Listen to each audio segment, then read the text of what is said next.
Hello everyone, আজকে gas শেষ হয়ে গেছে তাই এটাতেই রান্না বসালাম। ভাতটা হয়ে গেছে, নামাবো এখন। এরপর মাছ বসাবো। এই দেখো মাছের ঝোলটাও হয়ে গেছে, আর মাছের ঝোলটা কষু দিয়ে করা। আর দেখো এখানে হ্যান্ড ওয়াশটাও শেষ হয়ে গেছে, এই হ্যান্ড ওয়াশটাই এখানে ভরছিলাম।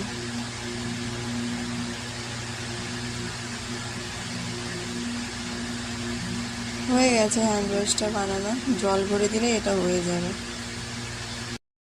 এটা করতে করতে দেখছি এদিকে গ্যাস নিয়ে চলে এসেছে, তাই কুমড়ো শাকটা গ্যাসেই বসিয়ে দিয়েছি। চিংড়ি মাছ দিয়ে এটা বসিয়েছি। আর খিদে পেয়েছে, আচ্ছা তার এখানে ওর জন্য আলাদা করে মাছ রান্না করা থাকে, সেটা দিয়ে মাখিয়ে দিয়েছি আমি ভাতটাকে।